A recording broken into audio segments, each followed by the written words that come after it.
এই চিল্লো খাইয়া দে। Next Shakib Khan. Yes, next time. রাক্ষস এই শ্যাম ভাই সিনেমাটা বানাচ্ছে, প্রিন্স প্রিন্স চলবে না, এত কোয়ালিটি হচ্ছে। জোস জোস জোস ছবি, রণবীর কাপুর। কেমন ছিল? 100-তে 100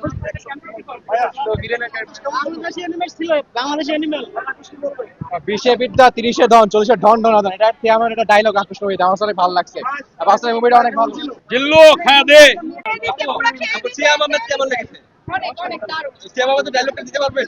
না, হট পুরো খেয়ে দিছে। জিল্লাও খেয়ে দিয়েছে। অসাধারণ। জিল্লু খাইয়া দিছে পুরা। দেখে যতটা ভালো লাগে সিয়াম ভাই ভালো লাগছে, খাইয়া দে।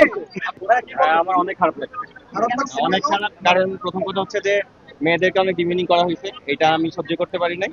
আর বাস্তবতা থেকে দূরে সেটাও ব্যাপার না, বাস্তবতা থেকে দূরে অনেক কিছুই হয়, কিন্তু এটা আসলে ওভারঅল মেকিংটা পছন্দ হয়। Thank you. কি বলবেন? আপনার খুব একটা ভালো লাগে না? রিজনটা আসলে মানে প্রথমত মেয়েদের ডিলিং করা হয়েছে সেটা কোনো ব্যাপার না, সেটা তো মানে অবশ্যই বড় ব্যাপার, কিন্তু এটাকে একটা লিমিটের মধ্যে রাখা উচিত ছিল। ভায়োলেন্স নিয়ে আমার কোনো কমপ্লেন নাই, কিন্তু লাস্টে যে টুইস্টে দিয়েছে সেই টুইস্টে কোনো প্লটই নেই। আপু আপু কেমন ছিল? সিয়াম আহমেদ কেমন লেগেছে? এক কথায় দারুণ ছিল। আমরা চাই খুব শীঘ্রই দ্বিতীয় পার্টটা আসুক। Thank you. ভাইয়া কি বলবেন?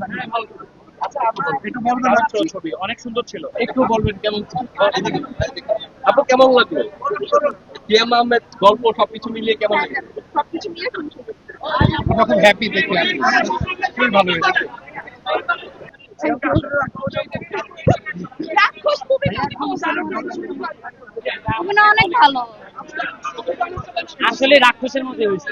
দারুণ মেকিং, দারুণ হয়েছে, দারুণ। সিয়াম আহমেদকে নিয়ে সিয়াম আহমেদ তো অসাধারণ, মানে উনি নিজেকেই নিজে ছাপিয়ে গেছেন। ওনাদের সাথে ভিতরে দেখাও হলো, উনি ছিলেন আমাদের সাথে শো দেখেছেন, মানে ওনার অ্যাক্টিং স্কিল আরো বেশি ডেভেলপ হয়েছে।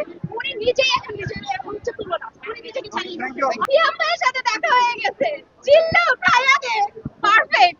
আপু কেমন ছিল? অস্থির ছিল, ওয়েটিং ফর সেকেন্ড পার্ট। আপু আপনি কিছু বলতেন?